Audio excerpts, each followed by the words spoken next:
Pemirsa, bagaimana kabar Anda hari ini? Semoga Anda selalu sehat dan senang sekali kami bisa hadir menjumpai Anda pada program Banyuwangi Dalam Berita.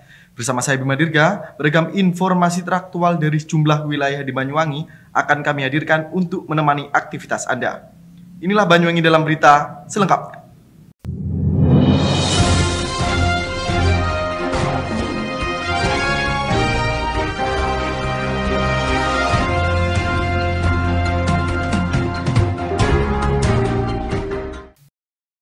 Ratusan pelajar di salah satu SMA negeri di wilayah Kecamatan Gambiran, Banyuwangi mengikuti sebuah masal vaksinasi Merdeka yang diselenggarakan oleh Polresta Banyuwangi pada Senin pagi. Selain membantu pemerintah daerah dalam mempercepat program vaksinasi khususnya di kalangan pelajar, program tersebut juga membantu sekolah dalam mempersiapkan para siswa saat dimulainya kembali pembelajaran tatap muka. Ratusan siswa SMA Negeri 1 Gambiran mendapatkan kesempatan untuk disuntik vaksin COVID-19 melalui program vaksinasi Merdeka yang diselenggarakan oleh Polresta Banyuwangi pada Senin 23 Agustus 2021.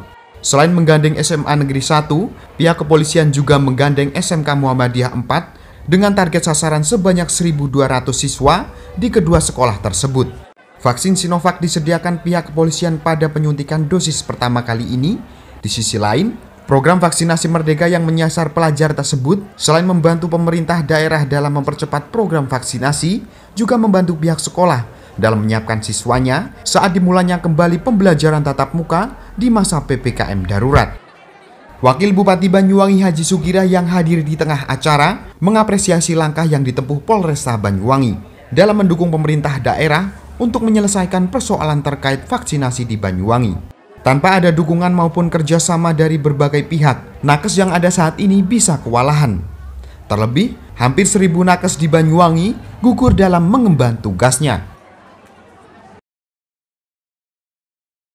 Dari ini juga mengucapkan terima kasih yang sebesar-besarnya kepada TNI Polri. Ternyata dengan kehadiran beliau-beliau ini juga akan menyelesaikan persoalan vaksin yang ada di Kabupaten Banyuwangi.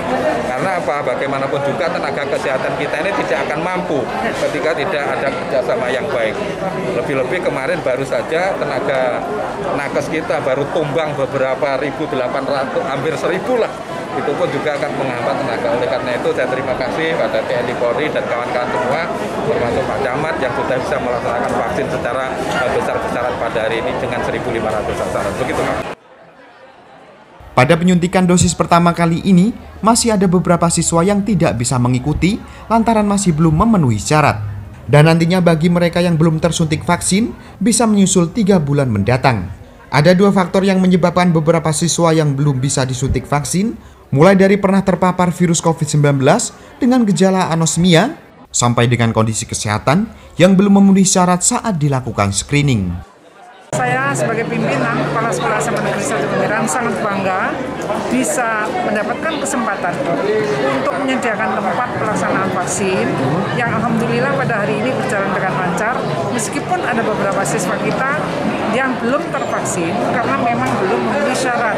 Insya Allah 3 bulan yang akan datang, anak-anak yang saat ini belum tervaksin akan dilaksanakan vaksin menyusul. Ada beberapa siswa yang belum bisa divaksin pada hari ini karena beberapa hal. Yang pertama, pernah menderita atau terkena serangan COVID, baik itu anosmia atau yang macam-macam. Yang kedua, secara kesehatan memang kurang memenuhi syarat, misalnya tekanan darahnya terlalu rendah atau dia punya alergi tertentu. Adinia juga menambahkan, pihaknya akan terus memantau perkembangan kondisi beberapa siswa yang belum disuntik vaksin, agar nantinya mereka bisa mengikuti penyuntikan vaksin dosis pertama di kesempatan berikutnya. Dari Banyuwangi, Jawa Timur, Eko Purwanto, Banyuwangi 1 TV, melaporkan. Penerapan pembatasan kegiatan masyarakat di Kabupaten Banyuwangi saat ini memasuki level 3. Hal tersebut menurun saat sebelumnya yang sempat masuk pada PPKM level 4. Meski demikian, menurunnya level tersebut masih sangat dirasakan oleh penggiat pariwisata. Pasalnya saat ini beberapa destinasi wisata masih tidak diperbolehkan untuk beroperasi secara normal. Penerapan pembatasan kegiatan masyarakat PPKM di Kabupaten Banyuwangi saat ini memasuki level 3. Hal tersebut menurun dari sebelumnya yang sempat masuk pada PPKM level 4. Meski demikian, menurunnya level tersebut masih sangat dirasakan oleh para pelaku pariwisata. Pasalnya saat ini beberapa destinasi wisata masih tidak diperbolehkan untuk beroperasi secara normal. Meski destinasi wisata tidak diperbolehkan untuk beroperasi secara normal, namun pihak Dinas Kebudayaan dan Pariwisata Kabupaten Banyuwangi masih memberikan kelonggaran bagi para pedagang yang bisa berjualan di wisata tersebut untuk tetap melakukan aktivitasnya dengan menerapkan protokol kesehatan yang ketat. Sementara itu, Kepala Dinas Kebudayaan dan Pariwisata Kabupaten Banyuwangi, M. Yanwarto Bramuda mengatakan, saat ini pihaknya masih melonggarkan bagi restoran ataupun warung-warung yang berada di destinasi wisata untuk tetap diperbolehkan buka. Walaupun tempat wisata dan tiket wisata secara langsung tidak diperjualbelikan secara penuh, namun masyarakat boleh menikmati masakan di destinasi wisata seperti di tepi-tepi pantai dan beberapa restoran lainnya. Ya, di level 3 itu pariwisata tetap tidak boleh dibuka, tetap ditutup. Tetapi tentu ada langkah-langkah positif yang dilakukan oleh pemerintah daerah. Salah satunya adalah membuka warung-warung yang ada di destinasi. Karena sejatinya bahwa dengan membuka warung maka restoran kan diperbolehkan di manapun. Nah, dengan membuka warung minimal ada pemasukan di destinasi meskipun tiketnya tidak diberikan pada wisatawan. Tetapi masyarakat tetap bisa dengan prokes dan ketentuan di level 3 tetap bisa melakukan menikmati masakan di tepi-tepi pantai karena memang di tepi-tepi pantai dan di beberapa tempat restoran masih boleh dibuka. Yang pertama itu, yang kedua kami juga menyelenggarakan bekerjasama dengan Dinas Kesehatan untuk menyelenggarakan beberapa tempat vaksin. Karena kita pilih kenapa ke destinasi karena biar promosi. Tentu vaksinasi di puskesmas, vaksinasi di balai desa itu jauh lebih enak kalau di destinasi. Tempatnya luas, parkirnya luas, dan mungkin saya kira imun kita juga akan terjaga karena orang nggak stres di sana. Nah, ini cara-cara yang inovasi yang kita lakukan sehingga bagaimanapun kita tetap bisa melakukan promosi di tengah pandemi. Karena kuncinya di promosi.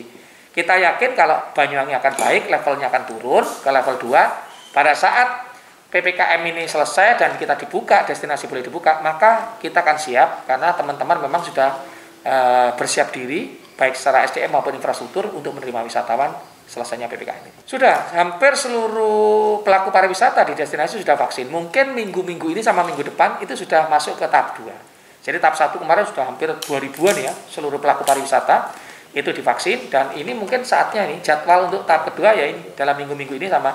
Makanya kita gelar juga di beberapa tempat di destinasi pariwisata.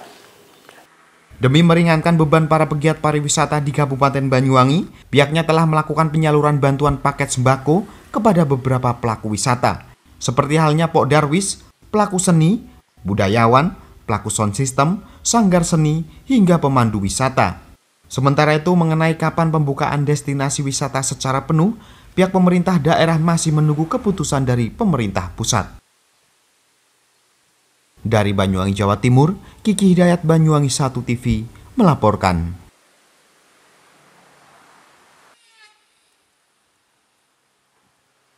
Baik pemirsa, usia senja bukan menjadi halangan bagi seorang kakek asal Kecamatan Purwoharjo untuk terus berjuang mencari rupiah di tengah sulitnya ekonomi saat ini. Menggunakan gerobak dorong sebagai sarana pengangkut ratusan liter air bersih berwadahkan jerigen, dijajakan setiap harinya kepada warga setempat.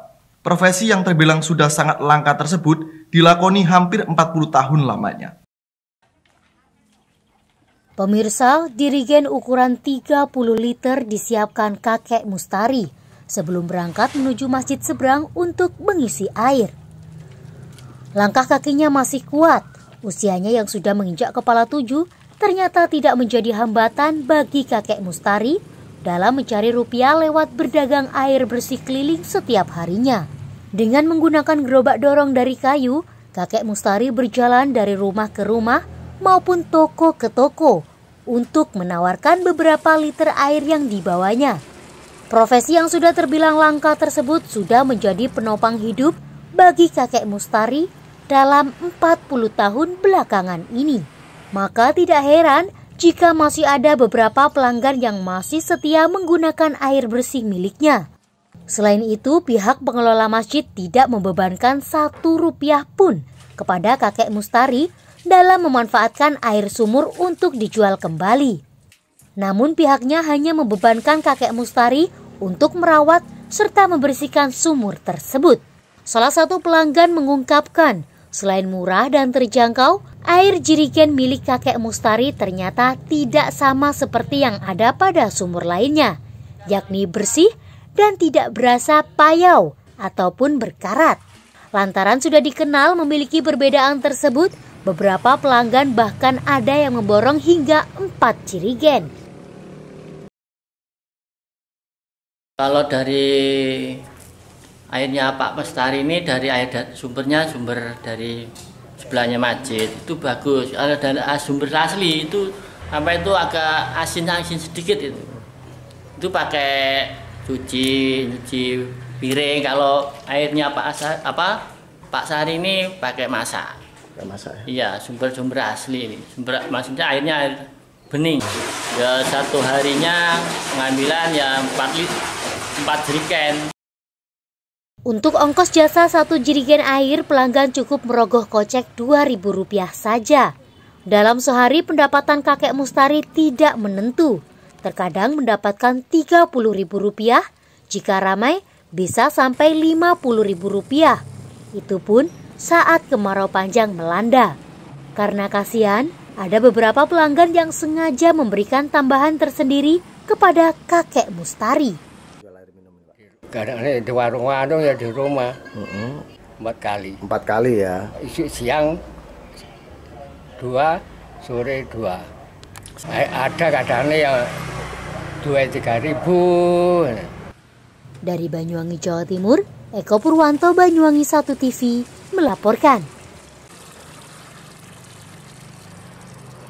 Baik pemirsa, berita tadi sekaligus menutup perjumpaan kita pada kali ini. Dan jangan lupa untuk tetap patuhi protokol kesehatan yakni 3M, memakai masker, mencuci tangan, dan menjaga jarak. Saya Bima Dirga beserta kerabat kerja yang bertugas pamit undur diri. Tetap jaga kesehatan dan sampai jumpa.